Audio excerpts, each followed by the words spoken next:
इसकी दूसरी संकल्पना है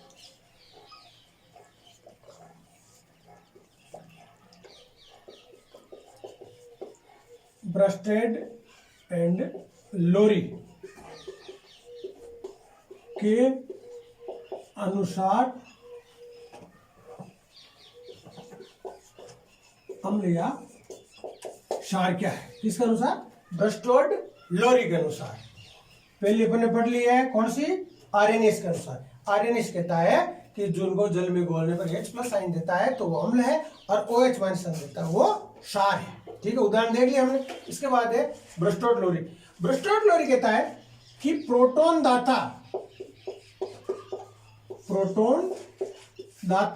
अम्ल होता है और प्रोटॉन ग्राही क्षार होता है। बिल्कुल शॉर्टकट में याद कर सकते हो आप। ब्रस्टोड लोरी के अनुसार अम्ल क्या है? जो प्रोटॉन का दान करता है वो क्या है? अम्ल है, और जो प्रोटॉन को ग्रहण करता है वो क्षार है। किसके अनुसार? ब्रस्टोड लोरी के अनुसार। ठीक है ना, ब्रस्टोड लोरी के अनुसार। अब देखो, अब इसका देखते हैं एग्जाम्पल। एक उदाहरण लेकर के देख, जैसे पानी लेते हैं +NH3, ये तो आप जानते हो पानी है ये हमारा, और ये हमारा है अमोनिया। अब इस पानी के जो दो टुकड़े होते हैं वो ऐसे होते हैं H+ + OH-। अब इसमें से ये अपन को ऐसे लिख सकते हैं इसको पूरे को, ये इसी का रूप ही है, इसको तोड़ करके ऐसे लिख दिया। इसमें से ये H+, ये देखो ये निकल करके इसके साथ जुड़ेगा तो NH3 तो ये है ही, तो एक ये जुड़ेगा तो हो जाएगा NH4 हो गया ये, और प्लस का ऊपर प्लस, बाकी क्या बचा यहाँ पर? +OH- बच गया। देखो वापस समझ लो, पानी की क्रिया अमोनिया के साथ कराने पर पानी के दो टुकड़े हो सकते हैं H+ + OH-। H+ इसके साथ जुड़ जाएगा, यानी प्रोटॉन दाता। एक प्रोटॉन का मतलब हो गया H+। जो H+ त्याग करता है, कौन कर रहा है इसमें H+ का त्याग? पानी।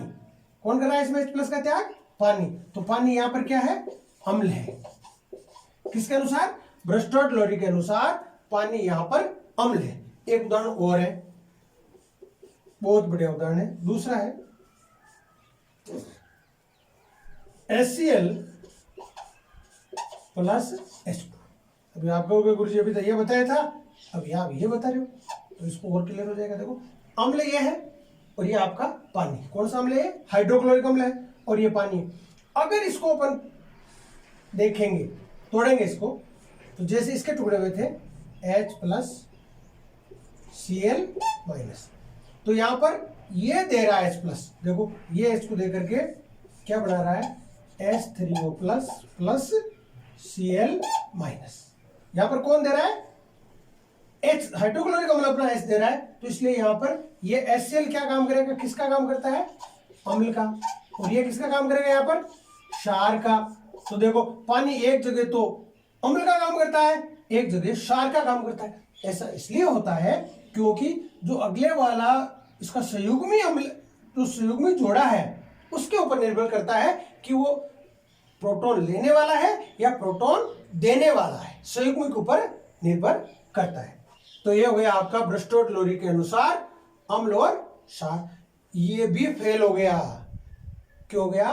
कि जिनमें H+ और OH- नहीं होते हैं उनकी ये व्याख्या नहीं कर पाया। और तीसरी संकल्पना ही है वो है लुईस की। लुईस की संकल्पना किसके बारे में? अम्ल और क्षार को समझाने के बारे में। तीसरी संकल्पना है, ये संकल्पना तब आई जिनमें प्रोटॉन नहीं होता है, प्रोटिक अम्ल नहीं होते, उनको समझाने के लिए संकल्पना आई। और लुईस कहता है कि जो इलेक्ट्रॉन युग्म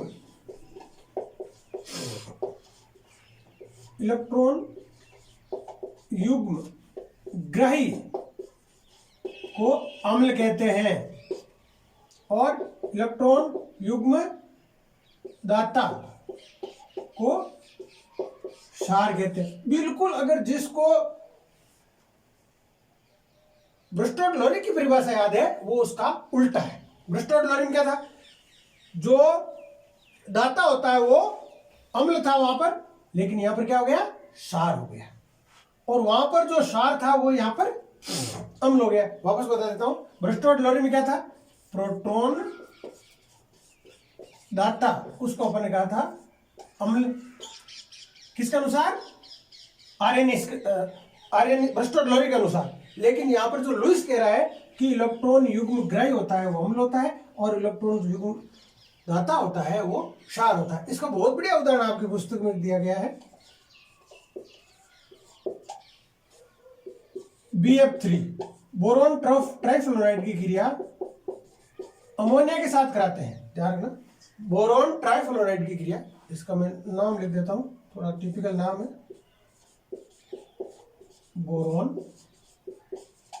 ट्राइफ्लोराइड की क्रिया। ये तो कई बार नाम लिख चुके अपन, फिर लिख देता हूं मैं, परीक्षा में आपको पूरा लिखना है इसका, अमोनिया, जैसे मैं बोल रहा हूं वो भी लिखना है परीक्षा में आपको कि बोरॉन ट्राइफ्लोराइड क्रिया अमोनिया के साथ कराए जाने पर अमोनिया के ऊपर उपस्थित युग्म बोरॉन ट्राइफ्लोराइड को चला जाता है, और बोरॉन ट्राइफ्लोराइड है वो युग्म को ग्रहण कर लेता है। कैसे करता है देखो बताता हूं मैं आपको।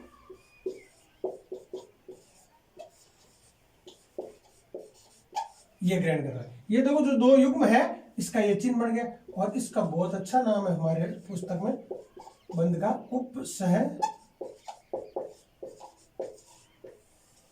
उपसह संयोजक बल के द्वारा। तो बताओ इसमें, अब आप समझ गए कि जो इलेक्ट्रॉन युग्म है जो ग्रहण करता है, तो कौन कर रहा है ग्रहण, BF3 करा नहीं करा, देखो BF3 ले रहा है, तो BF3 क्या कहलाएगा, अम्ल। तो यहां पर BF3 क्या है आपका, अम्ल है, क्योंकि इलेक्ट्रॉन युग्म को ग्रहण कर रहा है, और जो युग्म त्याग रहा है, ये युग्म है इसका, इलेक्ट्रॉन त्याग रहा है, कौन त्याग रहा है, वो आपका NH3, तो ये क्या आपका क्षार है। बस दो दो लाइनें लिखनी है आपको आर्यनीस के अंदर, दो लाइनें ब्रिस्टो-लोरी के अंदर, दो तीन लाइनें आपको इस लुईस की संकल्पना के अंदर लिखनी है, और बस क्वेश्चन यही आता है कि लुईस की संकल्पना को समझेंगे, या यो पूछते हैं इनमें से कौन सा अम्ल है और कौन सा क्षार है, तो आपको जिसको पढ़ा है वो बता देगा कि इलेक्ट्रॉन युग्म ग्रहण कौन करता है और कौन इलेक्ट्रॉन युग्म का त्याग करता है। उसके आधार पर लुईस ने बता दिया अम्ल, क्षार और की परिभाषा। तो ये तीनों संकल्पना पूरी हो गई। अब इसके बाद आते हैं इनके गुणधर्म, अम्ल, क्षार और लवण के गुणधर्म। अब इसके बाद अम्ल, क्षार और लवण की विस्तृत वर्णन के बाद इनके आते हैं गुण, कि अम्ल क्षार के क्या गुण है। पहला गुण है इनका याद रखने वाला कि जो अम्ल होता है वो खट्टे होते हैं, क्षार, अब मैं लिखूं तो आप भी लिख सकते हो, अम्ल खट्टे होते हैं, क्षार कड़वे होते हैं, ये गुण है इनका। लेकिन हमारे को इनको चखना नहीं है, क्योंकि आपको बता दिया कि चखने से हमारे शरीर पर इनके साइड इफेक्ट हो सकते हैं, नुकसान कर सकते हैं, इसलिए हमें इनको लिटमस पेपर की सहायता से, अभी बताया था आपको, अम्ल क्या करता है, नीले लिटमस को लाल करता है, और क्षार है वो लाल लिटमस को नीला करता है। लिख दोगे लाइन, दूसरी लाइन कितनी, दो हो गई है, तीसरी लाइन, अम्ल और क्षार, इनमें जैसे अम्ल का एक बहुत बड़ा आपकी पुस्तक में चित्र बनाया हुआ है कि अम्ल या क्षार है जो धातु के साथ क्रिया करके, धातु के साथ क्रिया करके हाइड्रोजन गैस बनाते हैं, ये तीसरा गुण है। और ये बोर्ड में आता है 3 नंबर का क्वेश्चन, कैसे बनाते हैं इसका मैं आपको डायग्राम बना के बताता हूं।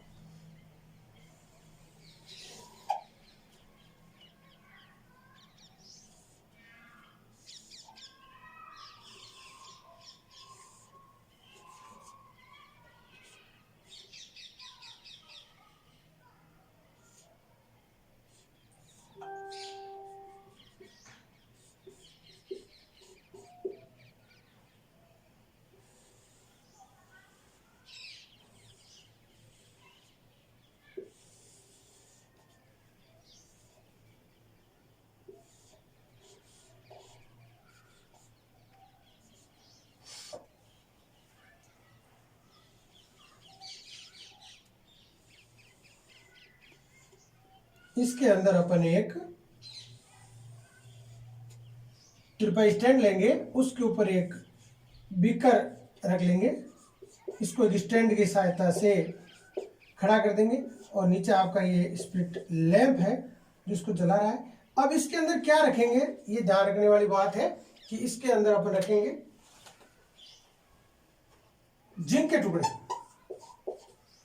क्या रखेंगे, जिंक के टुकड़े, ZnSO4। देखो जिंक के दाने लिख लो आपको, जिंक के दाने। जैसे इसको गर्म करेंगे इसके अंदर एक पदार्थ और डालेंगे, सल्फ्यूरिक अम्ल। ये अपन ने 2 डाल दिया। बीकर के अंदर क्या क्या डाला, ध्यान रखना, जिंक के टुकड़े बाजार में मिलते हैं, आराम से डाल सकते हो, और आपने डाल दिया अम्ल H2SO4, इसका नाम है सल्फ्यूरिक अम्ल। क्या क्या डाला आपने, जिंक के टुकड़े और सल्फ्यूरिक अम्ल, दोनों इसमें डाल दिए। इसको हल्का सा गर्म करना है, ध्यान रखना है ज्यादा गर्म नहीं करना है। जैसे अपन गर्म करेंगे तो यहां पर जो आपका टब है इसके अंदर आपको पानी भर देना है, और यहां पर ऐसे बुलबुले निकलेंगे, और जब आप इसके पास तीली ले जाएंगे तो तीली है वो फट फट की आवाज के साथ जलेगी। फट, ये बहुत महत्वपूर्ण, फट फट की आवाज से जलना, जो ये सिद्ध करता है कि कौन सी गैस है, हाइड्रोजन। और हाइड्रोजन का गुण होता है ऑक्सीजन जलने में सहायक है, ऑक्सीजन जलती नहीं है, लेकिन हाइड्रोजन गैस जहां पर भी जलती है वहां पर फट फट की आवाज आती है, ये गुण है इसका। तो जैसे अपन तीली जगाएंगे यहाँ पर तो हाइड्रोजन ऐसे, वो तीली हमारी फट फट की आवाज के साथ जलेगी, और जिसे पता लग जाएगा कि धातु है वो अम्ल के साथ, किसके गुण पड़ रहे हैं, अम्ल और क्षार के, तो धातु किसके साथ, अम्ल के साथ क्रिया करके हाइड्रोजन गैस बनाते हैं। ये देखो हमारी हाइड्रोजन गैस बनती है। इसकी आप क्रिया भी लिख सकते हो यहाँ पर, रिएक्शन, क्रिया। ये जितना बोला पूरा लिखना है, इसमें 3 नंबर क्वेश्चन आता है। ये क्या लिखोगे, H2SO4 प्लस ZnSO4। देखो H2SO4 प्लस, 1 मिनट, यहाँ केवल अपन जिंक के दाने लेंगे, जिंक सल्फेट नहीं लेंगे, जिंक के दाने। ये देखो, ठीक है भाई, जिंक के दाने लेंगे। ये जिंक के दाने लिए अपन ने, जिंक सल्फेट नहीं लेना, जिंक के दाने लेने, मैंने नीचे लिखा है जिंक के दाने, Zn के। तो सल्फ्यूरिक अम्ल जिंक के दानों के साथ क्रिया करके ZnSO4 प्लस H2 गैस बनती है। ये देखो, ये इसके 2 टुकड़े हो गए, ये H2 बन गए, ये इसके साथ जुड़ गया। इस तरह ये अपने सिद्ध हो गया कि धातु के साथ अम्ल या क्षार क्रिया करके कौन सी गैस बनाते हैं, हाइड्रोजन गैस बनाते हैं। तो ये इसका हो गया तीसरे गुण। ये 3 गुण महत्वपूर्ण है, इसका एक चौथा गुण और है, अम्ल और क्षार आपस में क्रिया करके लवण और जल का निर्माण करते हैं, जिसको बोलते हैं उदासीनीकरण की क्रिया। एक और नाम है ये चौथा लिख लेना, उदासीनीकरण। क्या होता है उदासीनीकरण में, पहले बता चुके वैसे अपन, अम्ल प्लस क्षार इजिकल टू लवण प्लस जल, ये भी इनका गुण है। अम्ल और क्षार का आपस में क्रिया करके लवण और जल बनाते हैं। तो ये इनके 4-5 गुण है, और इनमें ये गुण बहुत महत्वपूर्ण है। इसके बाद इनके आते हैं कुछ उपयोग। अब आते हैं अम्ल, क्षार और लवण के उपयोग। उपयोग में बहुत महत्वपूर्ण चीज होती है। पहले अपन लेते हैं अम्ल के। अम्ल 2 प्रकार का होता है, एक होते हैं कार्बनिक और दूसरे होते हैं प्राकृतिक। देखो कार्बनिक अम्ल कौन कौन से हैं, कार्बनिक अम्ल जैसे आपका HCl, H2SO4, HNO। हाइड्रोक्लोरिक अम्ल, सल्फ्यूरिक अम्ल H2SO4, HNO3। और प्राकृतिक अम्ल कौन कौन से हैं, देखो जैसे सिरके का अम्ल, लैक्टिक अम्ल,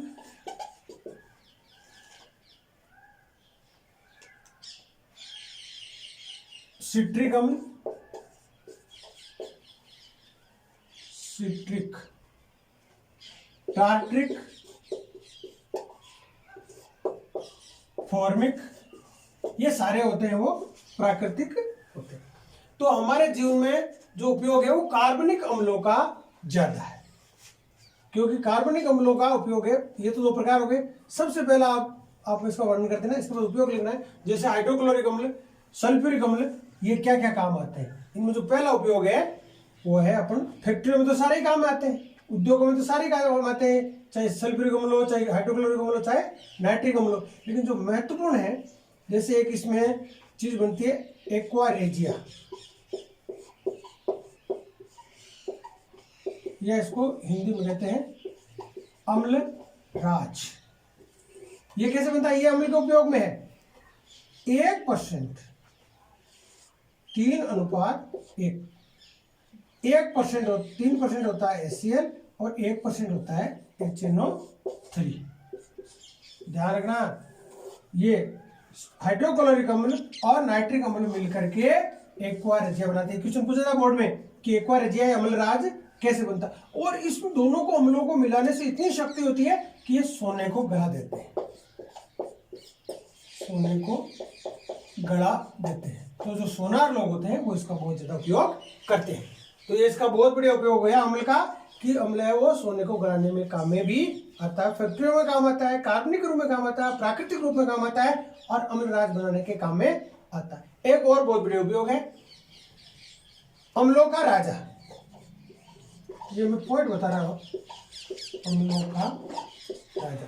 अम्लों का राजा है वो सल्फ्यूरिक अम्ल को कहते हैं। किसको कहते हैं भाई? सल्फ्यूरिक अम्ल। जो हमारे घर के अंदर जो बैटरी होती है ना, उसके अंदर ये डाला जाता है। एक बात बहुत ध्यान है इसमें कि जो सल्फ्यूरिक अम्ल है, जो सल्फ्यूरिक अम्ल है, उसकी जिस देश में जितनी ज्यादा खपत होती है, उस देश की उतनी ज्यादा वृद्धि, प्रगति, उसकी उन्नति मापी जाती है। जो विकसित देशों में इस सल्फ्यूरिक अम्ल का बहुत ज्यादा उच्च स्तर पर इसका उपयोग किया जाता है। तो ये तो अम्लों के थे। इसके बाद है हमारा क्षार के उपयोग। देखो,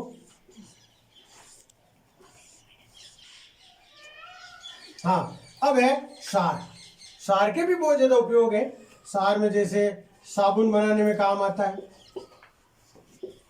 चिकने जो पदार्थ होते हैं सबके अंदर क्षार मिलाया जाता है। और एक इसका बहुत बढ़िया उपयोग है milk of magnesia, milk of magnesia, जिसको आप मार्डिन इनो बोलते हैं। इसका सूत्र होता है MgOH का होल ट्वाइस। ये पेट में अम्लता को शांत करता है। जब आपको खट्टी लेकर आ रही हो, उस समय आपको ये मिल्क ऑफ मैग्नीशिया देने से पेट की अम्लता शांत होती है, और कब्ज भी ये दूर कर देता है।